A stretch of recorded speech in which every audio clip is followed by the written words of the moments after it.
10,000 దాటకుండా ప్రిఫరబుల్లీ 100 రూపాయలు QR code రేపిస్తాం. అది పంపితే so everything will be taken care. So అది అక్కడ ఎటువంటి కన్ఫ్యూజన్ లేదు. అది హిందువుల స్థలమే. ఎటువంటి ఆటంకం కలిగినా చూసుకుంటాం. అది అప్పర్ లిమిట్ సార్. మళ్ళీ శ్రీరామనవమికి అనేది ఖచ్చితంగా చేయాలని ఆ లోపే దానికి ఒక 2-3 నెలల ముందే కంప్లీట్ చేయాలనేది ఆశయం. ఇప్పుడు మీరు అత్యంత ఉన్నత స్థానంలో ఉండి మిమ్మల్ని అక్కడ రానివ్వలేదు. ఇప్పుడు 80 లక్షల విలువైన ఆస్తి డబ్బులతో సేకరించి ఆదాయాన్ని కడదామని ఉద్దేశంతో భక్తుల సహకారంతోనే ప్లాన్ చేస్తున్నారు. భవిష్యత్తులో ఇక్కడికి భక్తులకి వెళ్ళడానికి ఎటువంటి భరోసా ఉంటుందంట? అది భక్తుల చేతుల్లోనే ఉంటుంది. అది భక్తుల చేతుల్లోనే ఉంటుంది. ఖచ్చితంగా ఎటువంటి ఇబ్బంది ఉండదు అని నేను అనుకుంటున్నా. ఎందుకంటే రౌతు కొద్దీ గుర్రం. మీరు వదిలేశారు. ఆడ కేసు కడతాడు, నేను ఎస్సీ ఎస్టీ కేసు కడతానంటే మీరు ఇలా అల్లలాడిపోతున్నారు. ఎందుకు భయపడాలి? మన సుప్రీంకోర్టు స్పష్టంగా చెప్పింది. నేను వచ్చిన తర్వాత, ఎమ్మెల్యే అయిన తర్వాత ఒక SC ST atrocity case register అయింది ఇక్కడ. ఏదైతే మన సుప్రీంకోర్టు చెప్పిందో నేను అదే ముందు నుంచి చెప్తున్నా. వెరిఫై చేయండి, శ్మశానాలు వెరిఫై చేయండి. సరే, అమ్మ శ్మశానం అంటే బాబు శ్మశానం లేదంటున్నారు కొందరు. బతుకున్నారు కాబట్టి లేదు, చనిపోయి ఉంటే అది కూడా ఉండేది. ఎవరి గురించో చెప్తున్నా, ఎగ్జాంపుల్ చెప్తున్నా.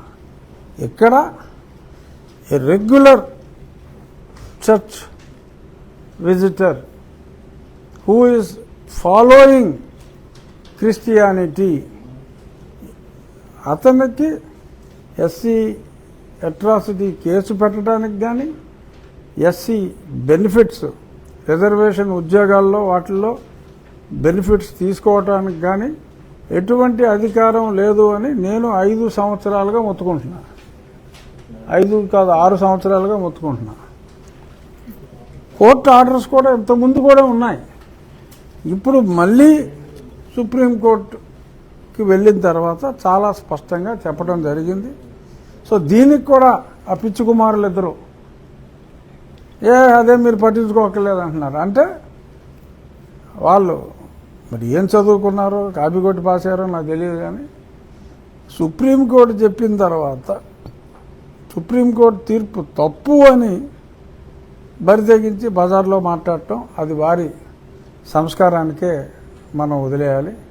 అంతకుమించి మనం చేయగలిగేది ఏమీ లేదు, నవ్వి ఊరుకోవటం తప్ప.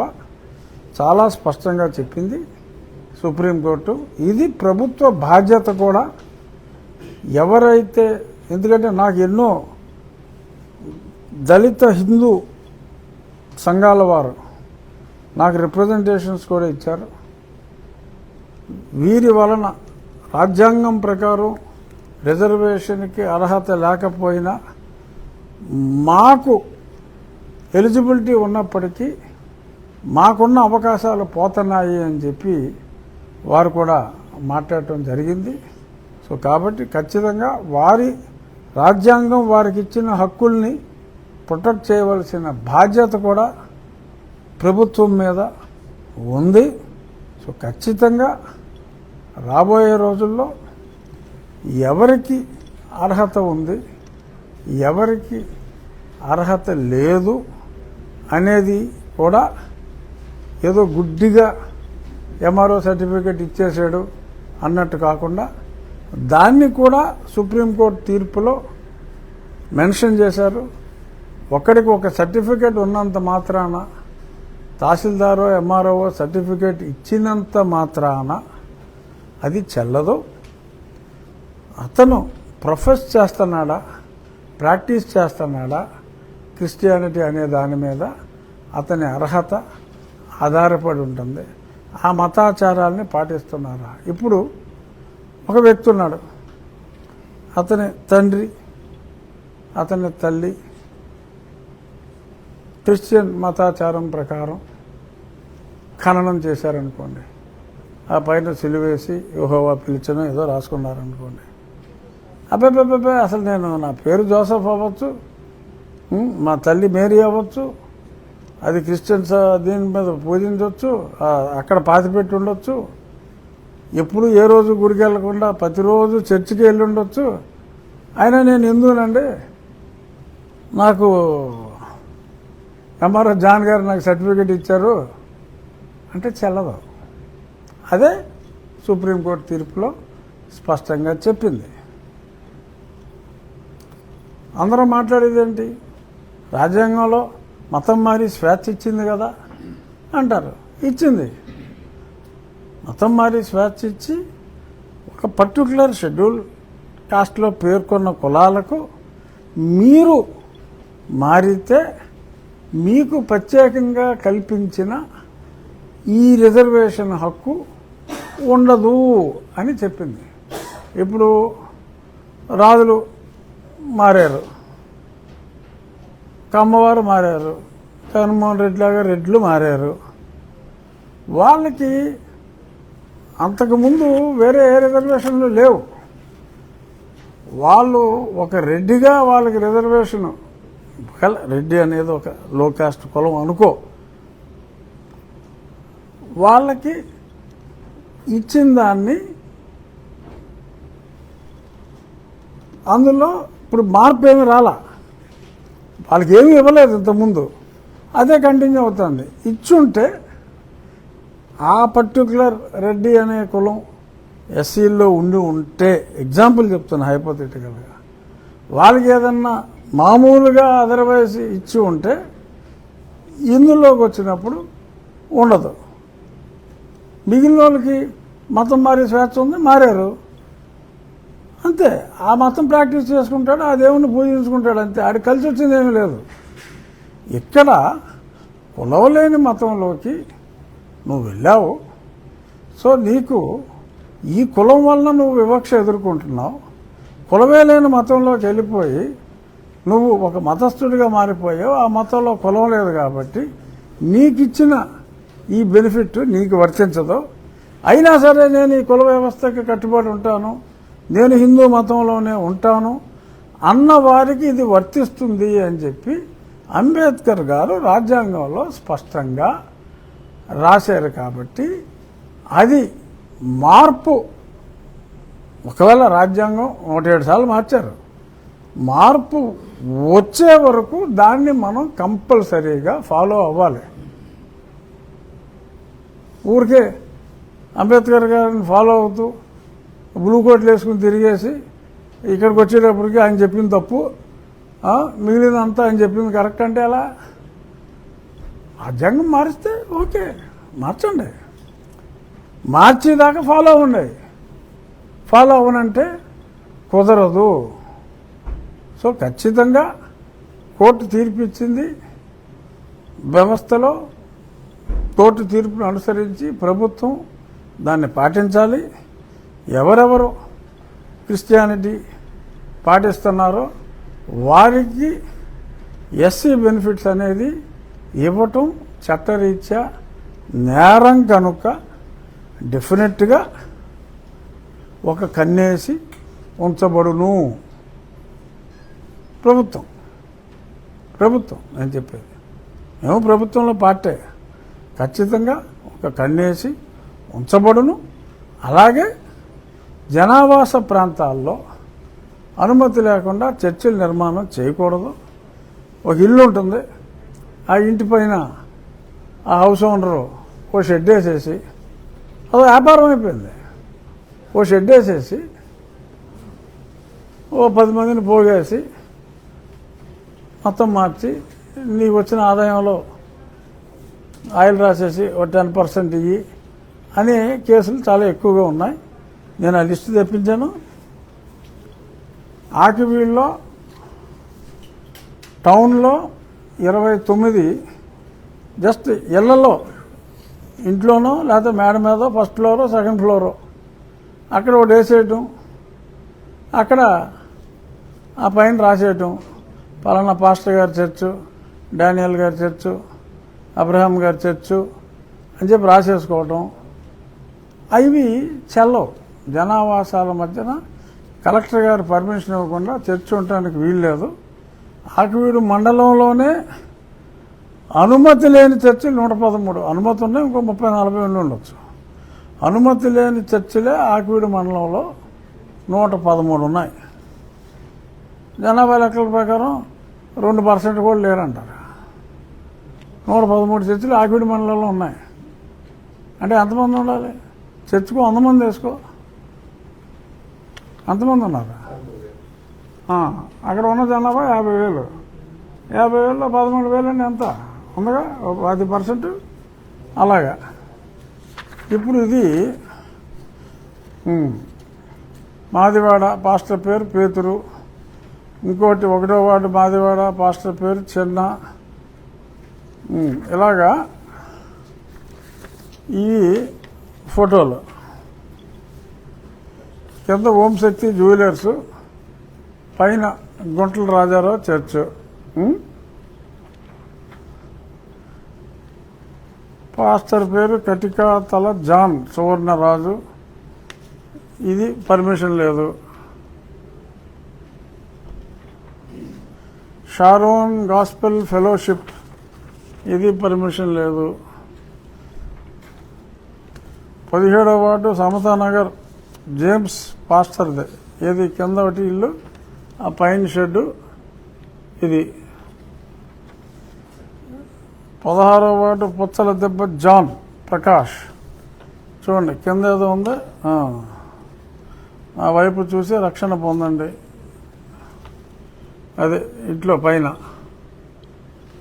సో వీరు కలెక్టర్ గారు అనుమతిస్తే వేరే విషయం. ఇది జనావాసాల మధ్యన. పక్కనేమో రామయ్య ఉంటాడు, ఇంకో పక్కనేమో రామారావు ఉంటాడు, ఇంకో పక్కన సుబ్బారావు ఉంటాడు. ఇక్కడేమో మధ్యలో పర్మిషన్ తీసుకుంటే వేరు, ఎవరేం చేయలేరు. ఆ పర్మిషన్ లేకుండా ఇలాగా ఎవరికాళ్ళు దుకాణం పెట్టేయడానికి అనుమతి లేదు. మన చట్టంలో, చట్టాన్ని ఎవరైనా గౌరవించాల్సిందే. సో ఇదిగో పాస్టర్ చిన్న, పాస్టర్ పేతురు, ఇవన్నీ ఒక మాదివాళ్ళు. వార్డ్ 1 పాస్టర్ సాగర్, ఇచ్చాడు ఏదో దెబ్బ పెట్టారు.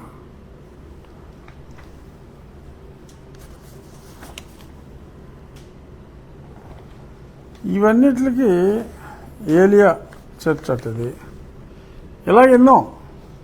సో ఇప్పుడు ఇదంతా రాముడి గుళ్ళోనే రాముడికి పూజ చేయకూడదు అనే చర్చ వచ్చింది కనుక ఆ చర్చ ఆధారంగా ఎన్ని చర్చీలు గలవు, ఆ చర్చీలకు ఎన్నింటికి అనుమతి కలదు, అనుమతి లేని చర్చిల్లో ప్రార్థన చేయవచ్చా అని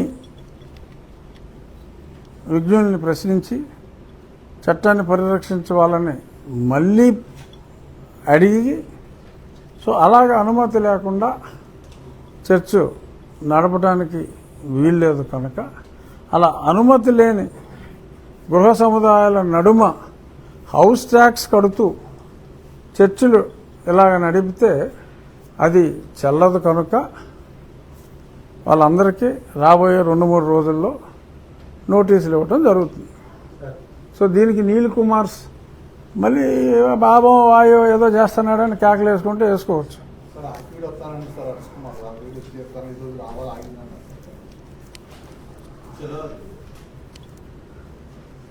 ఏం చెప్పాలి,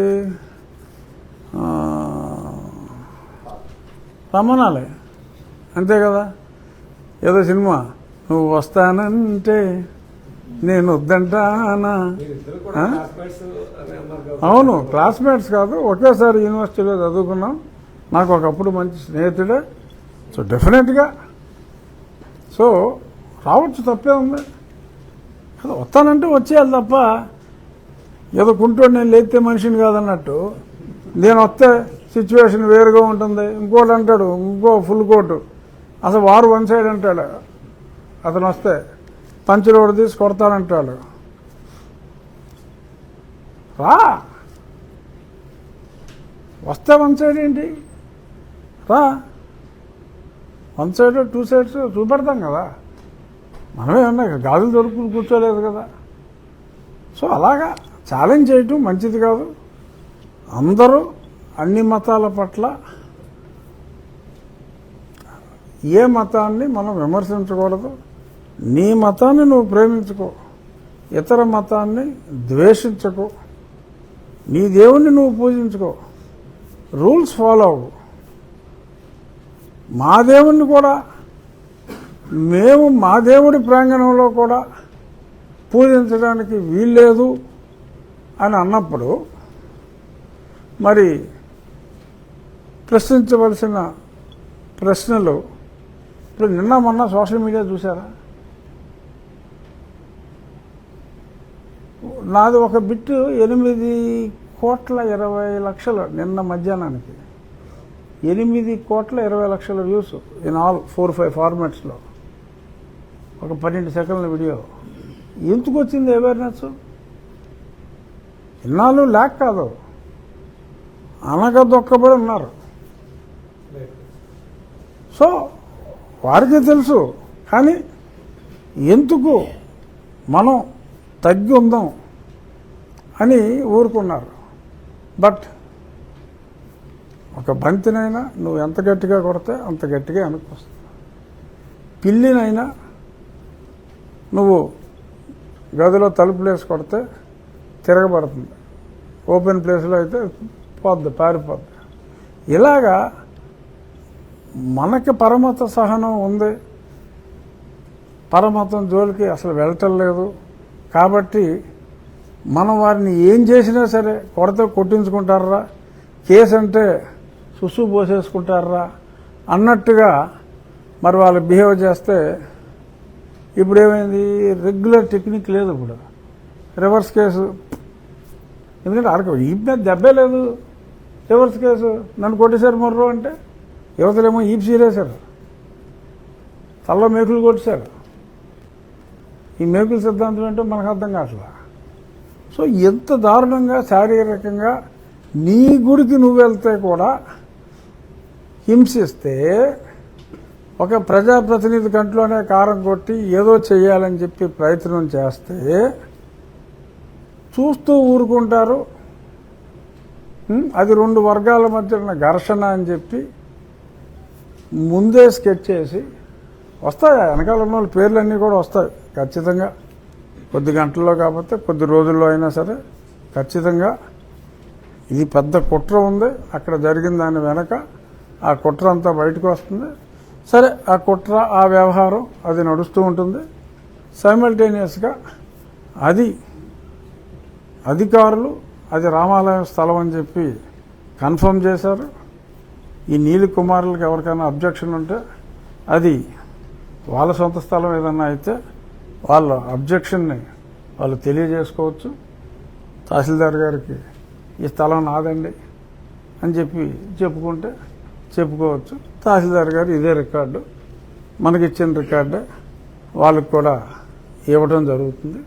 సో ఖచ్చితంగా అక్కడ ప్రజల సహకారంతో రాముని గుడి అక్కడ ఉంది కాబట్టి గతంలో అక్కడ రాముని గుడి నిర్మాణం హిందూ భక్తుల అభిమతం మేరకు ఖచ్చితంగా అక్కడ జరుగుతుంది.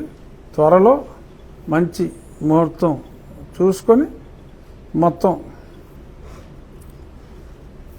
ఒక హిందూ మతోద్ధరణలో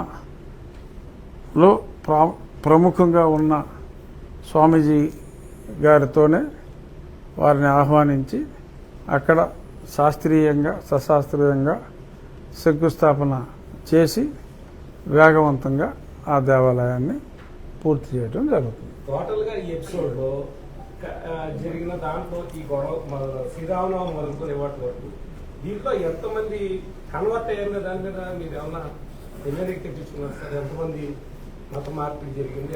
అంటే రికార్డు ప్రకారం లెస్ దాన్ 2% అండి, అఫీషియల్ రికార్డు ప్రకారం. ప్రాక్టికల్గా ఇక్కడున్న చర్చల ప్రకారం 23 నుంచి 24% అయితే ఉన్నారు. అందులో అన్య కులాలు ఉన్నారు.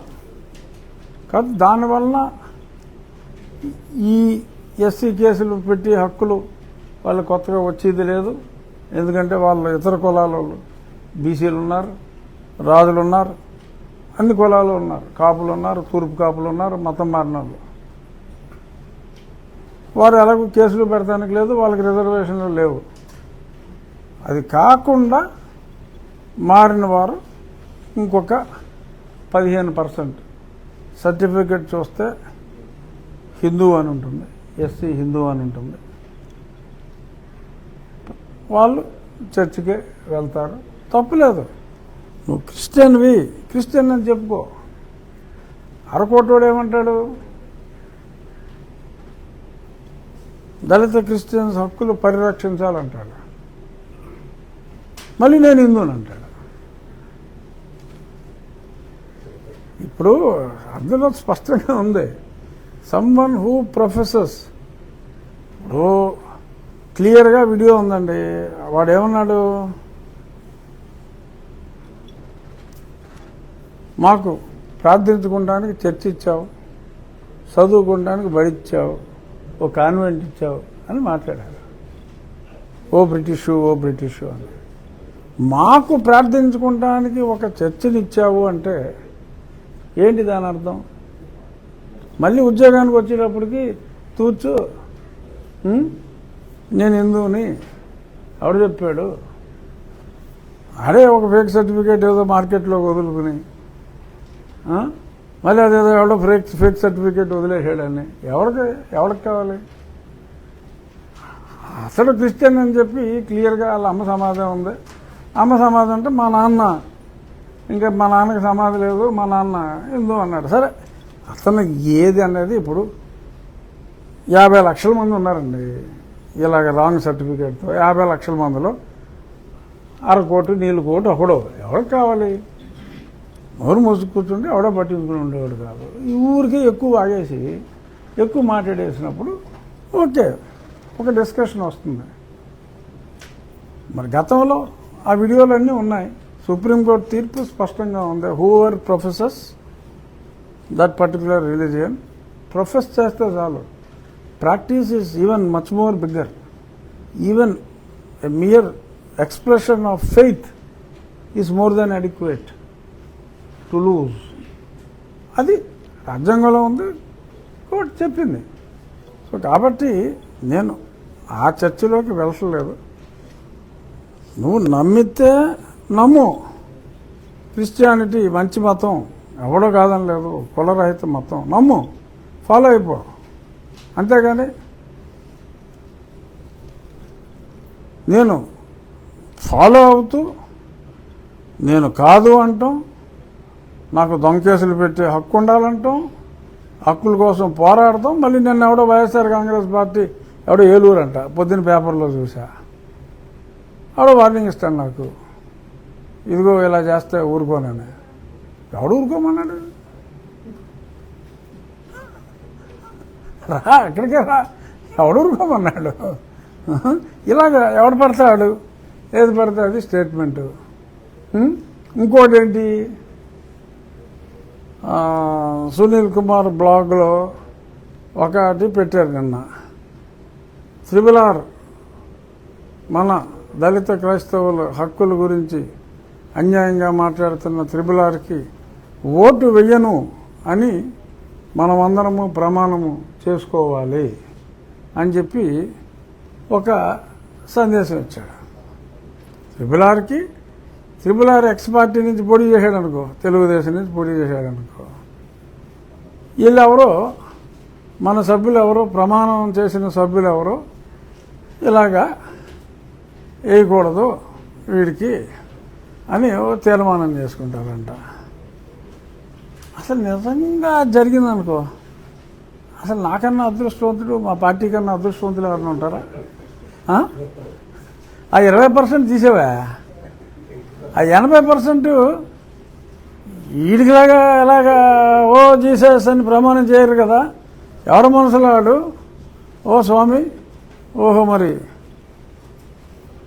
ఇలాగా నిన్ను వ్యతిరేకిస్తే మరి ఇలా చేస్తారన్నప్పుడు మరి మేమందరం సమ్మతిస్తామంటే 51% వస్తేనే వాళ్ళకి 11 వచ్చింది సీట్లు మొన్న.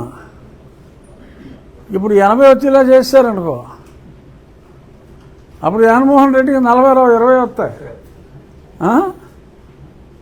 సో దానివలన నా నెత్తిని పాలు పోస్తానంటే నేనెందుకు కాదంటాను బాబు.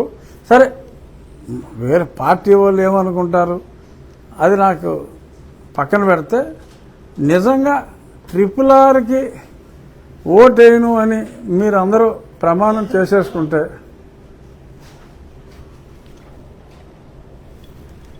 శతకోటి అభినందనలు. ప్రమాణం చేయండి. ఈ ప్రమాణ మహోత్సవానికి RRRకి ఓటేయకూడదు అన్న ప్రమాణ మహోత్సవం ఏదన్నా వైభవంగా జరుపుకుంటే వాళ్ళందరికీ భోజనాలు కూడా నేనే అరేంజ్ చేస్తాను.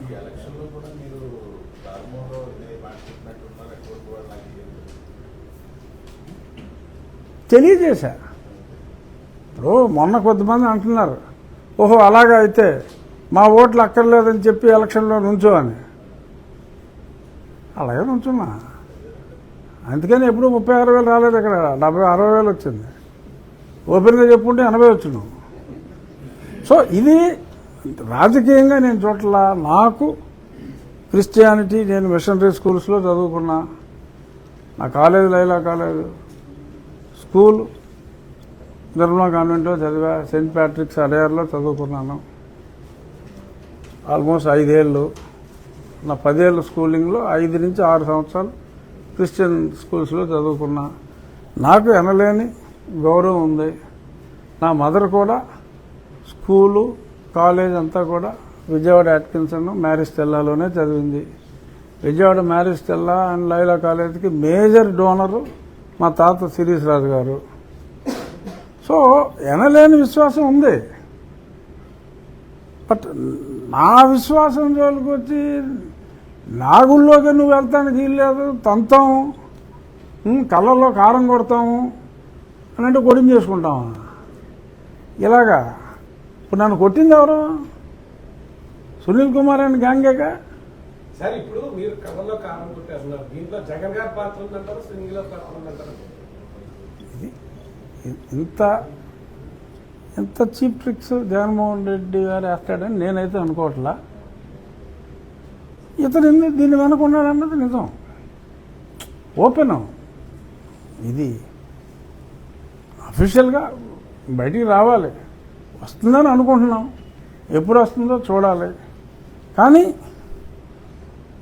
మరి ఎంత హామ్ చేసి ఆ ప్రమాణం ఏదో చేయించారా బాబు అని కోరుకుంటున్నాను.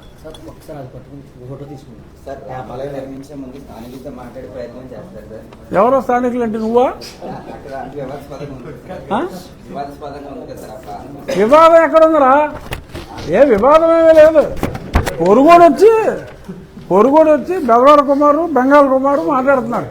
స్థానికంగా వివాదం ఏముంది? డాక్యుమెంట్లో అది రామాలయం స్థలం అని ఉంది. అందరిని అడుగుతారా ఏ నీకు ఇష్టమేనా అని?